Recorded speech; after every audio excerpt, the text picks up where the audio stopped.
How to enable microphone access in Windows 11. Hey everyone, welcome back to the channel. In today's video, I'm going to show you how to enable your microphone on Windows 11.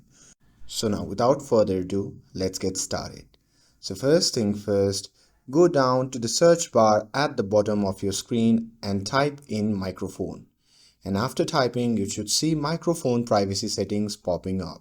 So go ahead and click on that. And this will take you right into the settings.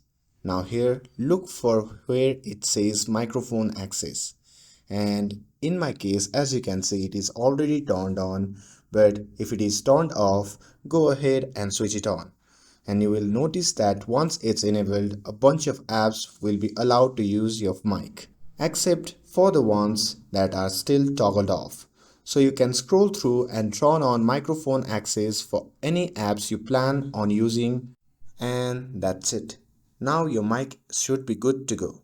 With this, if you found this video helpful, then don't forget to like, share and subscribe to get updated for more videos. Thanks for watching and I'll see you in the next video.